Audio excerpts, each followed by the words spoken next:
Assalamualaikum warahmatullahi wabarakatuh. Selamat pagi, selamat siang, selamat sore, dan selamat malam, Kak.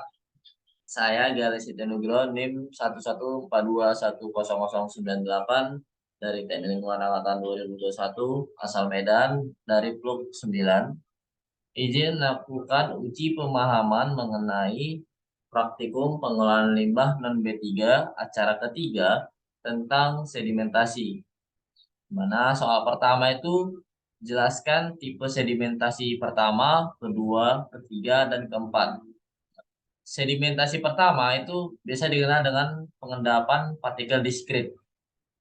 Di mana pengendapan partikel diskrit ini dia mengendap secara bebas atau individual tanpa membutuhkan adanya interaksi antar partikel. Nah, biasanya juga pada metode ini dia tuh menggunakan prinsip gravitasi dan juga ukuran partikel itu tergolong besar. Nah, pada metode ini juga digunakan untuk pengolahan air minum, pengolahan air limbah, dan pengolahan air limbah tingkat lanjut. Nah, pada tahap sedimentasi kedua itu dikenal dengan pengendapan flokulen dengan menggunakan tawas. Nah, biasanya ini merupakan pengendapan partikel yang terjadi karena adanya interaksi antar partikel, seperti adanya gaya adesi atau gaya tubrukan.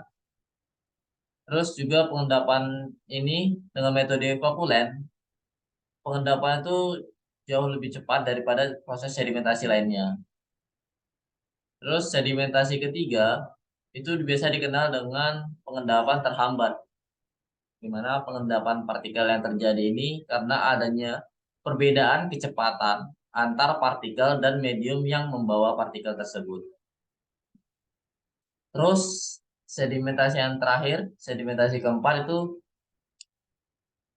dikenal dengan pengendapan terkompres, di mana merupakan pemantapan atau pemadatan partikel yang telah mengendap yang terjadi karena berat partikel. Jadi terhambatnya itu terkompresnya itu kayak karena berat partikel terlalu berat, jadi akumulasi terkumpul gitu.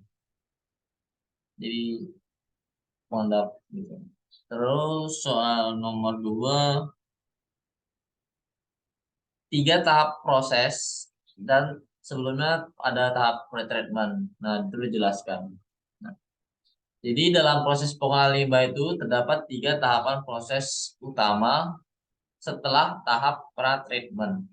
Nah, proses yang pertama atau tahap yang pertama itu penyaringan atau infiltrasi, di mana proses pemisahan partikel-partikel besar yang terdapat pada limbah cair dengan menggunakan media penyaringan. Nah, itu contohnya tuh kayak eh, pasir sama atau karbon aktif gitu, kalau nggak salah.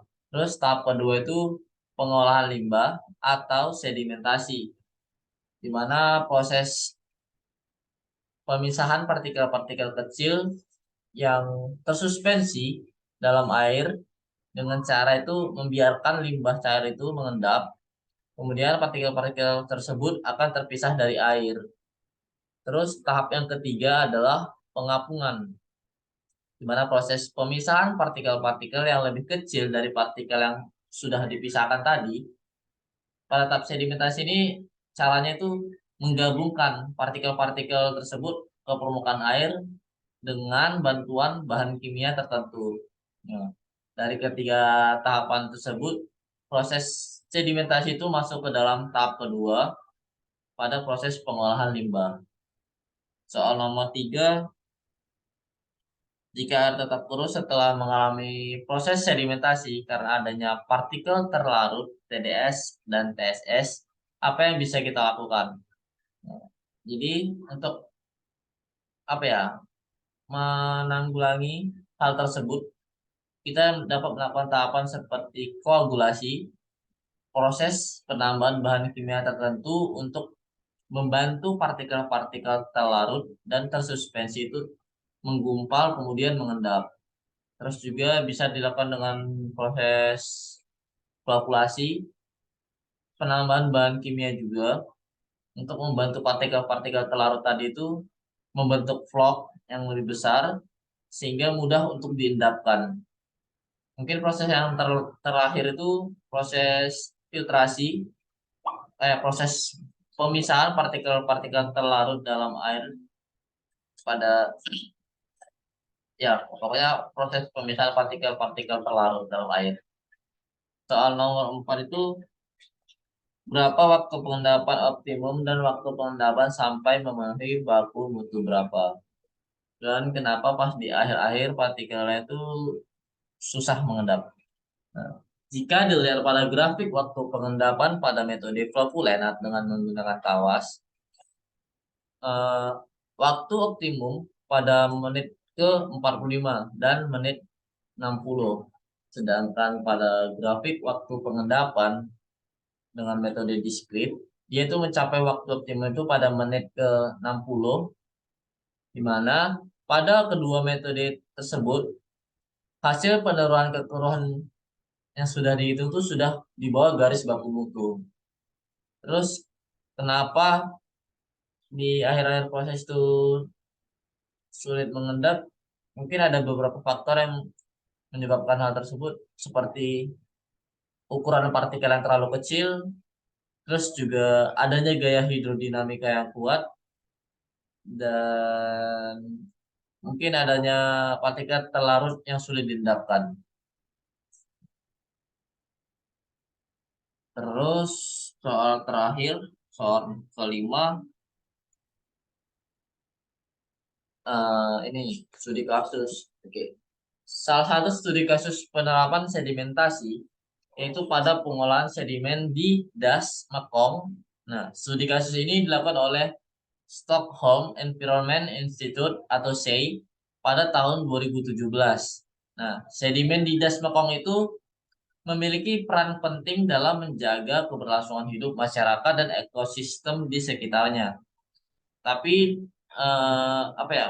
Dari proses tersebut terdapat atau menimbulkan dampak negatif seperti banjir dan erosi. Terus pengolahan sedimen di Das Mekong itu saat itu masih apa ya, menghadapi beberapa tantangan seperti kurangnya data dan informasi yang akurat, terus kurangnya koordinasi antar sektor dan kurangnya pemahaman tentang pentingnya pengolahan sedimen. Nah, salah satu solusi yang dapat dilakukan untuk mengatasi masalah pengolahan limbah pengolahan sedimen di Das Mekong itu dengan menerapkan teknologi sedimentasi yang tepat, seperti penggunaan kolam sedimentasi atau pengendapan alami. Jadi pada studi kasus yang setelah saya baca itu, proses sedimentasi itu dengan cara penggunaan kolam, atau bisa dibilang kayak apa ya, kayak pengodokan lambat yang horizontal dan vertikal, mungkin bisa dibilang seperti itu, Pak. Mungkin itu saja yang dapat saya sampaikan mengenai uji pemahaman praktikum pengolahan limbah non B3 cara ketiga tentang sedimentasi. Kurang lebih saya ucapkan terima kasih. Apabila ada salah kata yang saya ucapkan, mohon dimaafkan. Terima kasih, Kak.